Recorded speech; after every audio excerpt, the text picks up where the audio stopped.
Hey everybody, it is Chuck Barone on Tuesday, May 21st, 2024.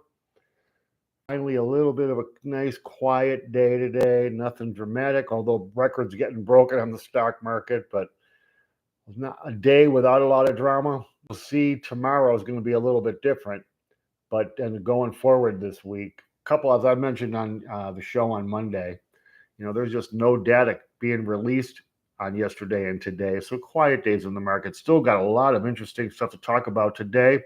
So let's get rolling. Before I do, though, let me take a half a second and welcome everybody to the show.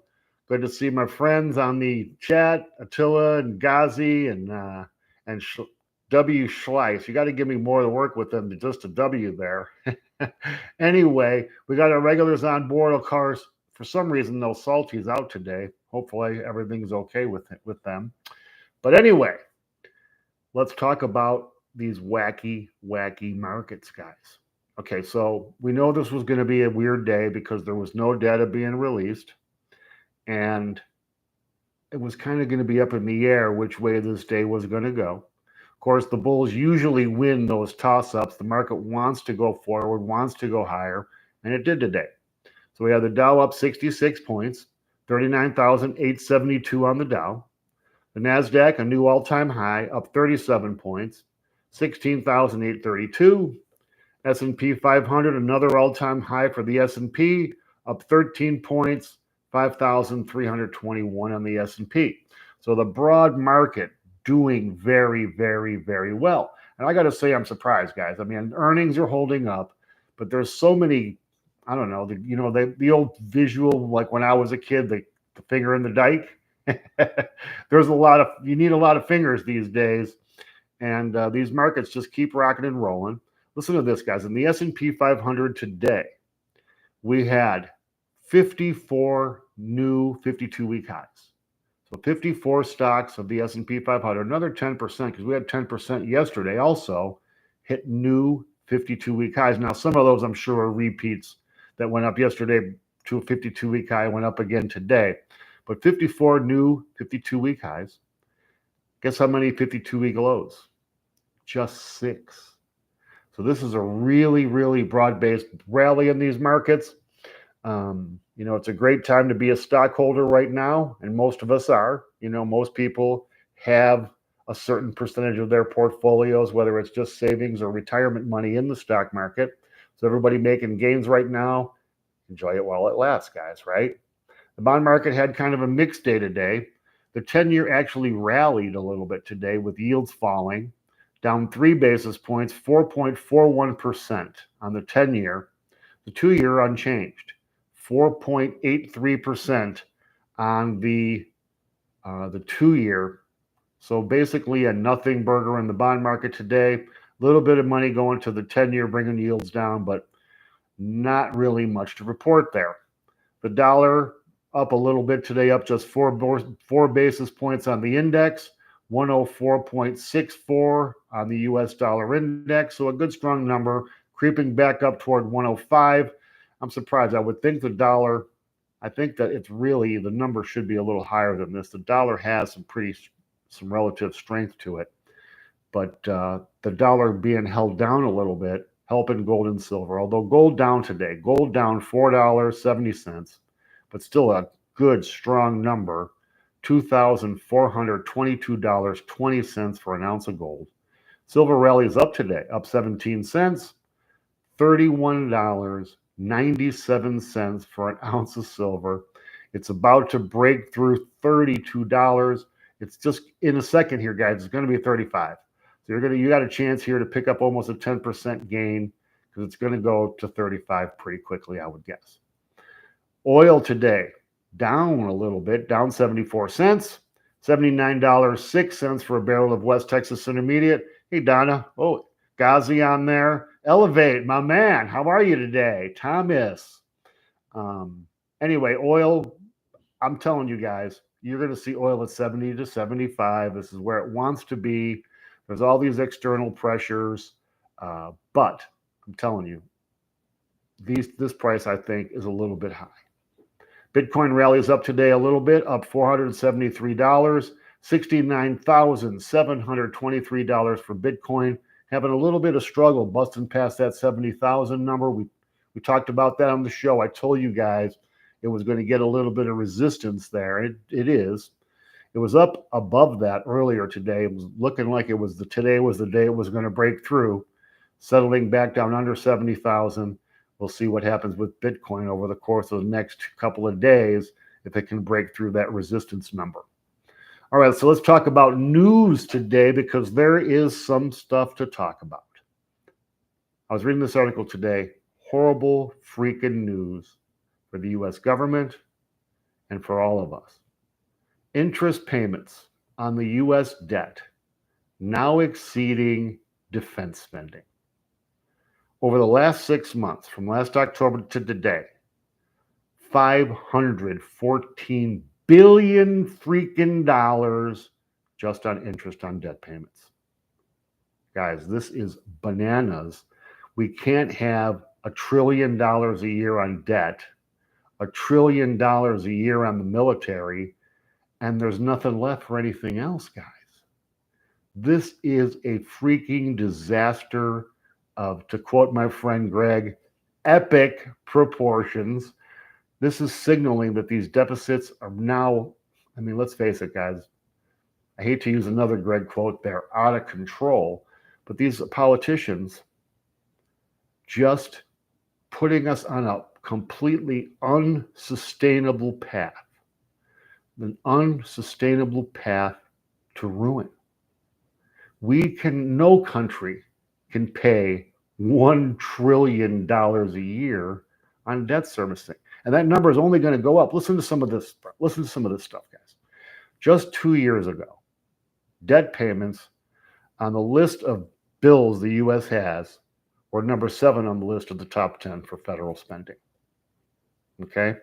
Now they're up to number 3 behind only Social Security and Medicaid, Medicare health spending.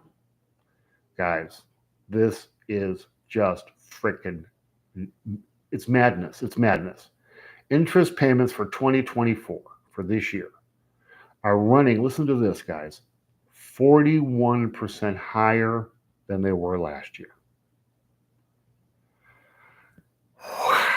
So the same debt, they're obviously adding new debt on, but even the old debt, as they roll those, see, the government, because they're so freaking smart, what did they do?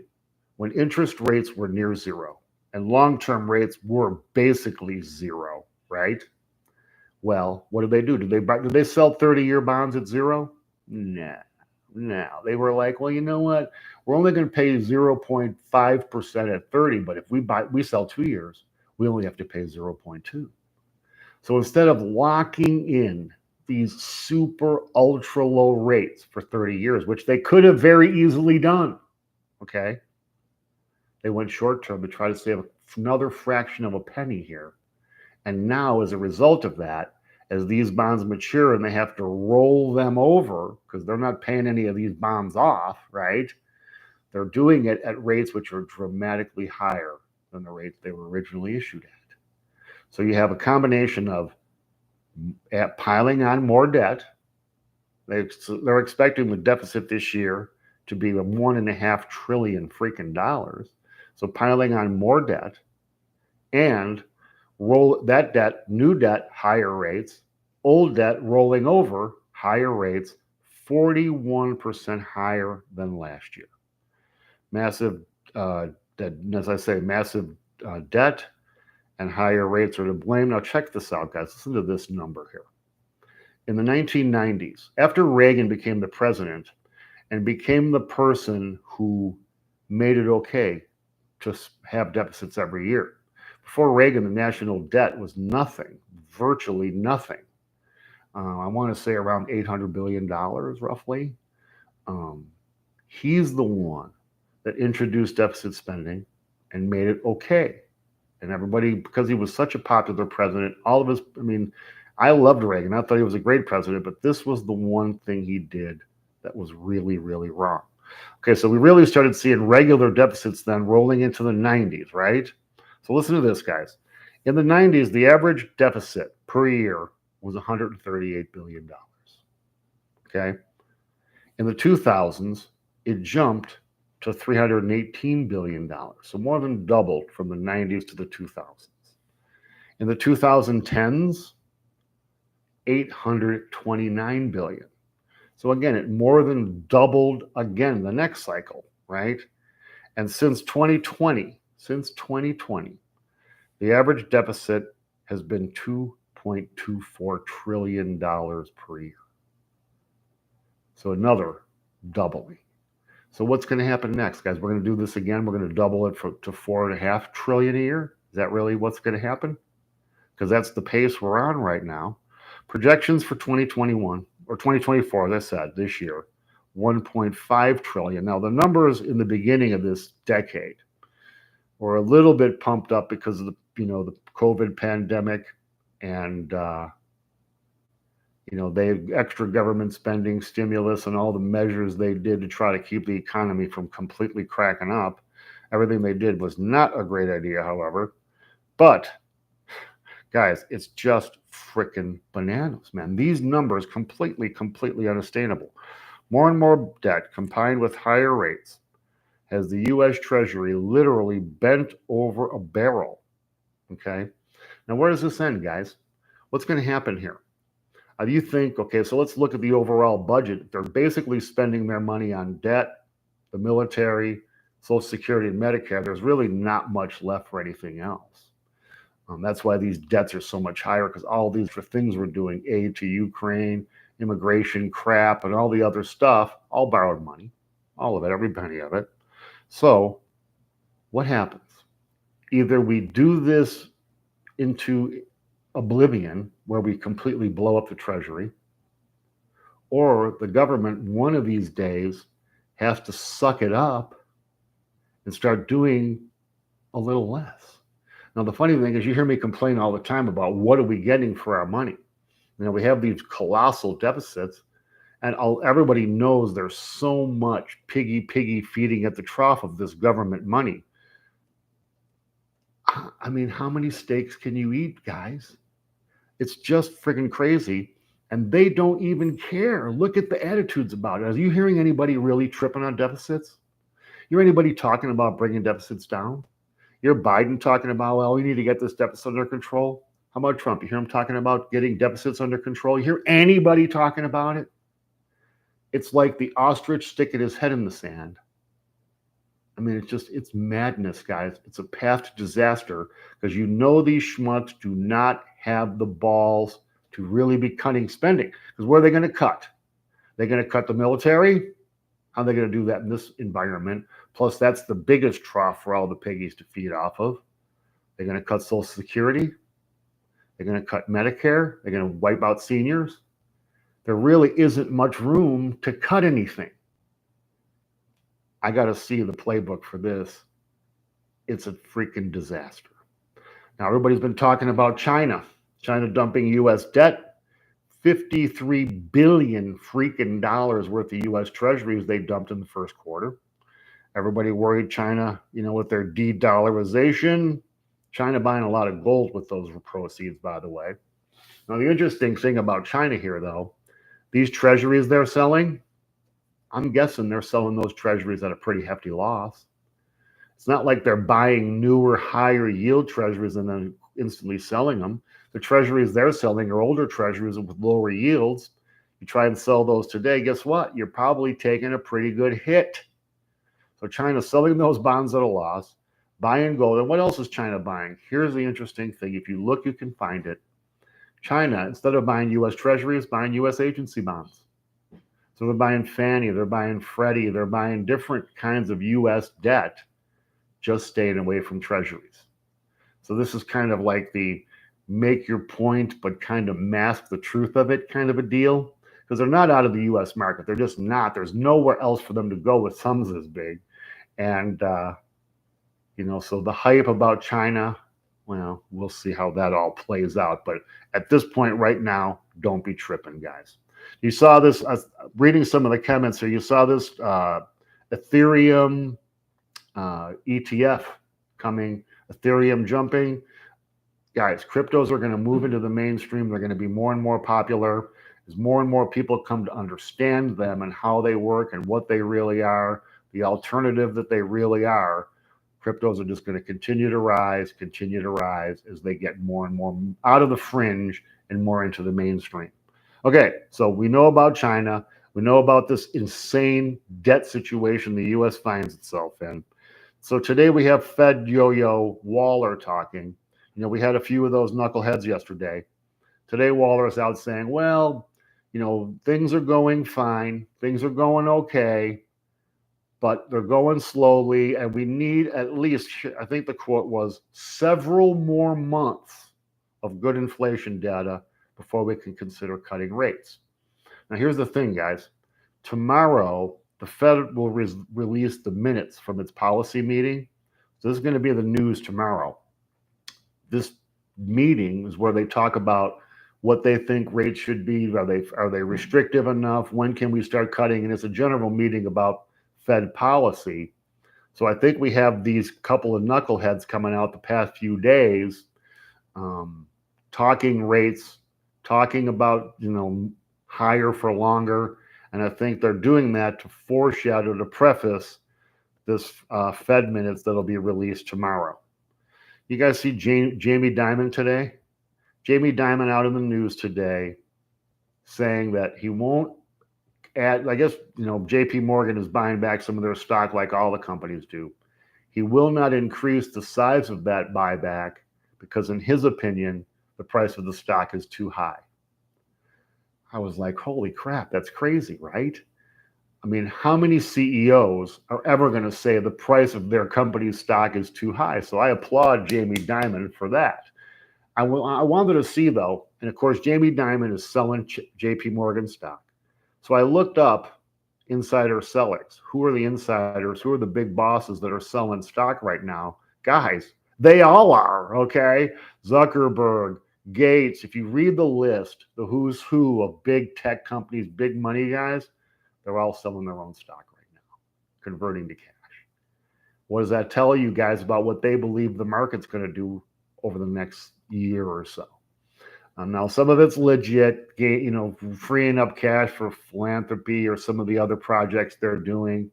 But nonetheless, when you see insiders selling like crazy, when you see Warren Buffett sitting on a pile of cash like he is at Berkshire, when Buffett does that, that's always the dry powder he's looking to keep for buying when stocks go down. So the brightest minds in finance, in business, all believe in stocks going to decline and proving it with their money, not just talking, right?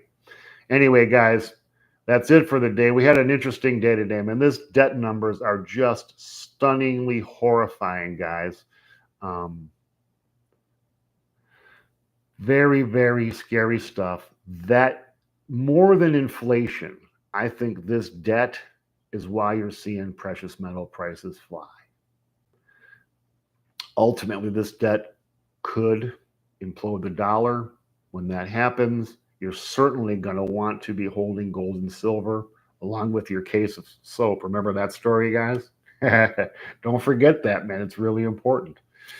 Buy a case or 2 or 5 of bar soaps. Keep them stashed. They don't go bad. They stay good for a long time. And if the world comes to a barter situation, I mean, if you want a sandwich, a gold coin isn't going to help you if it's worth, you know, $25,000. You can always trade a bar of soap for everyday necessities. That's why I tell you guys to buy bars of soap. Anyway, I'm rambling. I do that. That's it for the day. We'll be back tomorrow. We'll be talking about Fed minutes and other data. We'll finally get a little bit of stuff started out. Tomorrow we'll get some data in. We'll have a little more to talk about. Guys, we really appreciate your support. Please hit that like button. It changes the algorithms around. It gets our video out in front of more people, gets us a few more views. We really could use them, guys. Share the video with your friends. Hit me up in the comments. I will be on today, going back and forth with you guys on comments. As always, guys, we love you. We appreciate your support. I'll be back tomorrow to bring you the news you need. Until then, everybody, take care.